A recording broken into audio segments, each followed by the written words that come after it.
It was New Year's Day, and not only was it the start of a new year, but it also marked our 6th wedding anniversary. For the first time, our family of 4 was preparing to visit my husband Kevin's parents. Just one word from him had set everything in motion. I want to settle things. I want you to come with me. Normally, Kevin was always the one with a smile on his face, but today, his expression was uncharacteristically serious. I could tell it was likely nerves. Of course, we'll handle it properly, I said, forcing a smile to ease his tension, hoping to make him feel a little better. When Kevin saw me smile like that, he returned a gentle one of his own, but I could still see the unease in his eyes. The source of his nervousness was clear. This wasn't going to be the usual family Christmas scene. Normally, our Christmas would be filled with the joy of giving and receiving gifts. The children would get presents stacked high, and as a couple, we'd exchange gifts with relatives, sharing in the holiday cheer.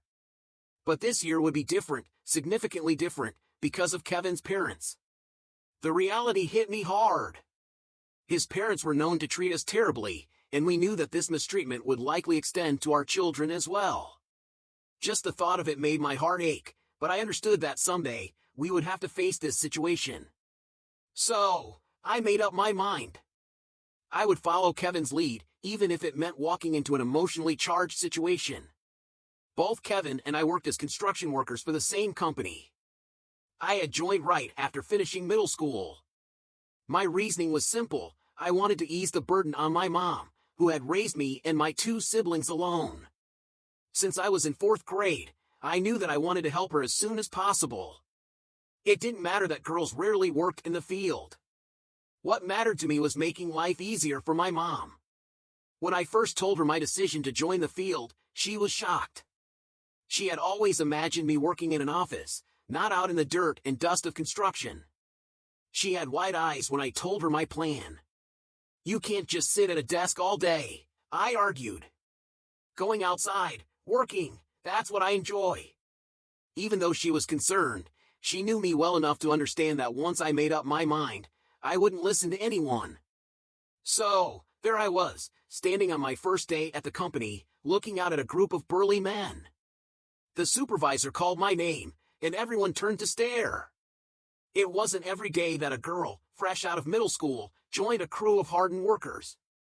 I could feel the weight of their gazes, but I refused to show weakness. My name's Mary. Don't worry about treating me special. Just train me like everyone else, I said with determination, trying to break the tension in the air. The workers blinked at me, their expressions a mix of confusion and surprise, like pigeons stunned by a pea shooter. Then, one of the men suddenly shouted, "Kevin, you've only been here a month, you shouldn't be giving orders." And just like that, the room burst into laughter, the atmosphere lightening. The workday began, and though I had asked not to be treated any differently, the workers were kind, quickly showing me the ropes. But one man, in particular, stood out to me. Kevin. He'd been the one to speak up on my first day.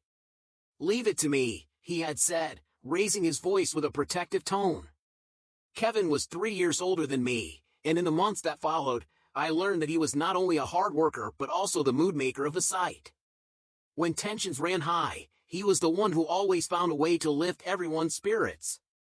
He patiently taught me the basics of the job, always willing to lend a hand with the most physically demanding tasks. And it wasn't just his helpfulness that drew me in, it was his thoughtful consideration for everyone around him. About half a year into my time at the company, Kevin and I found ourselves riding together in the same truck while transporting materials. I had grown curious about him by then, and excitement bubbled inside me throughout the ride.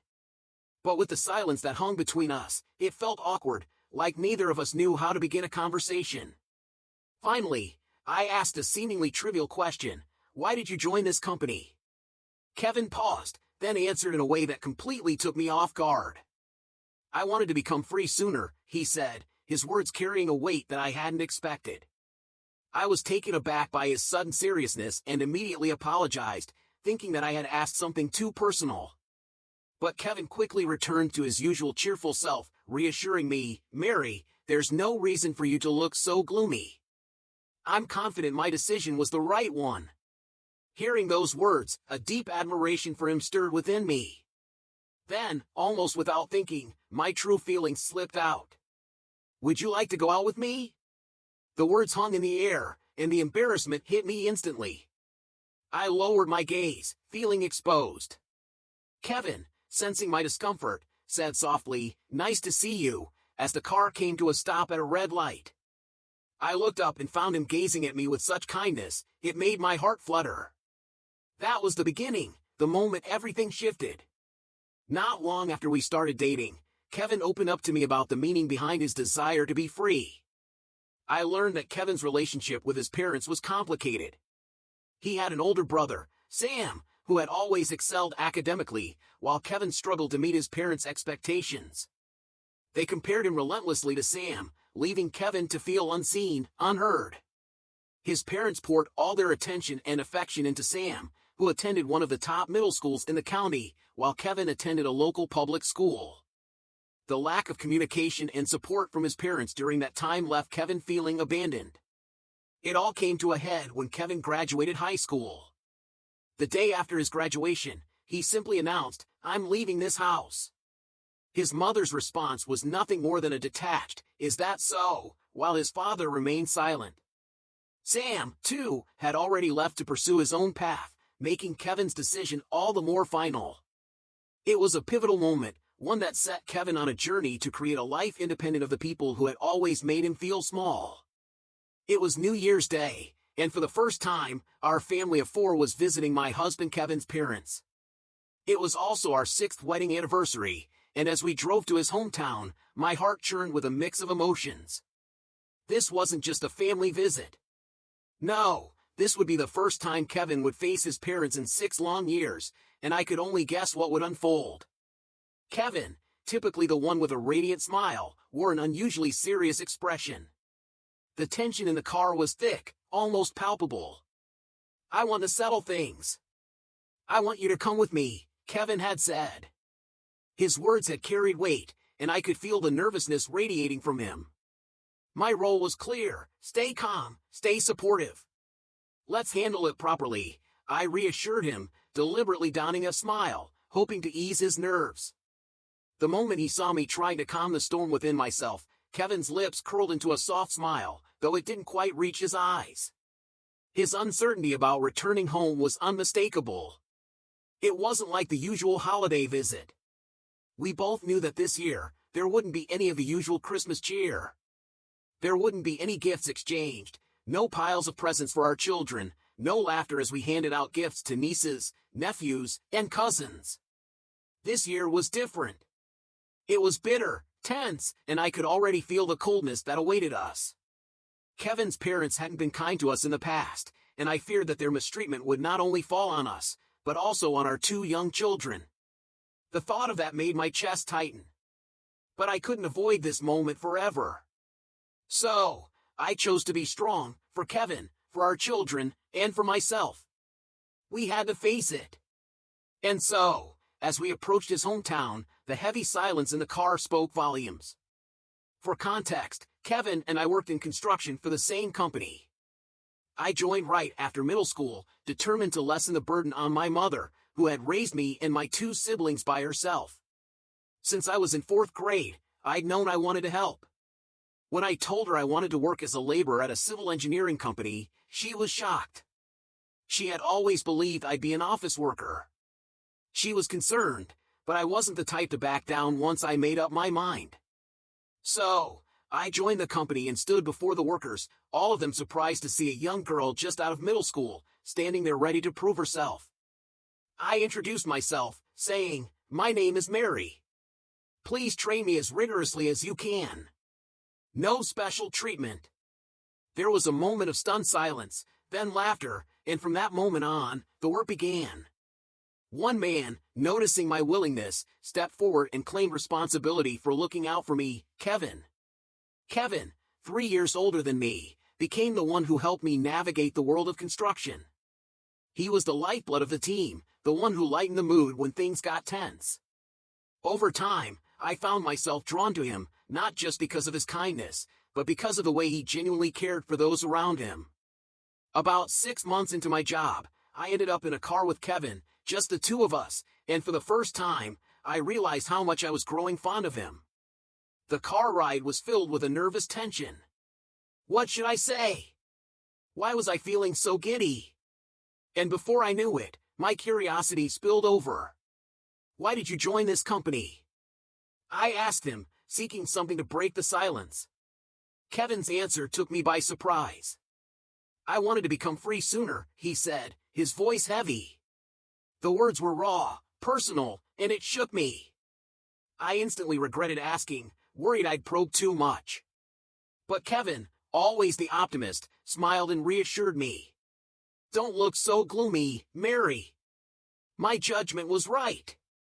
Those words echoed in my mind, but I couldn't hold back anymore. Would you like to go out with me? I blurted out, the question hanging in the air before I could even understand why it had come out so suddenly. Embarrassed, I looked down. But Kevin didn't miss a beat. He smiled and said, "Nice to see you." It was the moment my heart swelled, and I realized just how much I had come to care for him. Soon after, Kevin shared a piece of his past with me. He spoke about his family, how his parents had always favored his older brother Sam, who had been academically gifted. While Sam excelled, Kevin had struggled with his grades. No matter how hard he worked, it never seemed enough. And it broke him. When Kevin finally left home after high school, his parents didn't try to stop him. It was the day after graduation, and with nothing more than a simple "I'm leaving," Kevin had walked out of the house, feeling like he was finally taking control of his life. Years later, as we approached his parents' house, I knew this reunion would be nothing like the warm holidays we had shared before. 6 years had passed, but the unease lingered. When we arrived, it was as if we had walked into another world. 2 children ran toward the house, their innocent curiosity stark against the backdrop of Kevin's family's cold reception. The woman who appeared at the door, long-haired and around 50, was unmistakably Kevin's mother. Her greeting was curt, even icy. "Long time no see," Kevin said, but her response was more of an obligation than a greeting. Inside, Kevin's father and Sam's spouse were present. The conversation flowed, but it was pointed, deliberate.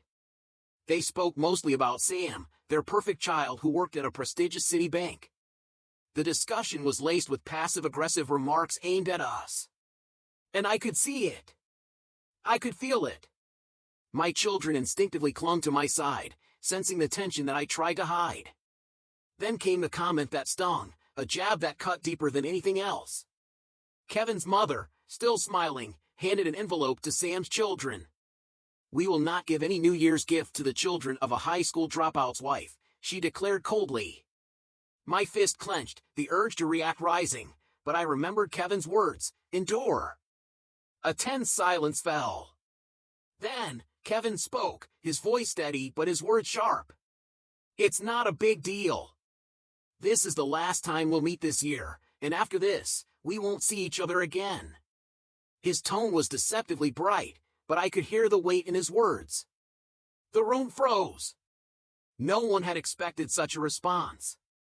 Kevin's parents and Sam barely reacted, their faces showing their discomfort. "Mary, is it about time for the CEO to arrive?" Kevin asked, breaking the tension. He turned to me as if nothing had happened. Around 11:10, the doorbell rang. Kevin's mother answered, and with an air of curiosity, she returned, bringing with her the CEO of our company. His calm demeanor filled the room, and he began, "I'm sorry for the unexpected visit during the holiday, but I felt today was the right day to talk." The room went still. Kevin's parents and Sam were clearly confused. The CEO, with utmost respect, explained that he wanted to discuss adopting Kevin into the family. He clarified that Kevin had already given his consent. The idea of adoption was a shock to Kevin's parents, but they remained silent. The CEO, seeing their stunned expressions, straightened his posture and added, "I believe a discussion is necessary, but today is the day to make my intentions clear." Kevin's parents were left speechless. They could only absorb the reality of what was unfolding. The CEO had made it clear that Kevin was not just an employee, he was a part of their family now. "Kevin," sitting next to me, felt the weight of the moment. The tears that had welled up in his eyes spoke volumes. He had never expected this level of acceptance. And then, as the CEO explained further, he spoke directly to Kevin's parents. I'm here to show respect to Kevin, to honor the man he's become. Still, Kevin's parents remained silent. But as we prepared to leave, Kevin offered a final word, goodbye.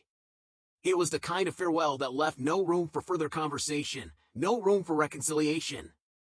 As we stepped toward the door, I could feel the weight of Kevin's words. His parents and Sam looked as if they'd been caught in a moment they couldn't comprehend. The car ride was a silent one, but it was also filled with an unspoken understanding. Kevin, his voice steady, said to his father, Dad, I'm counting on you from now on. I'll appreciate you. Our children, hesitant at first, spoke up clearly, Grandpa, we're counting on you too. And just like that, the past was left behind, and we drove away into a future that was finally ours.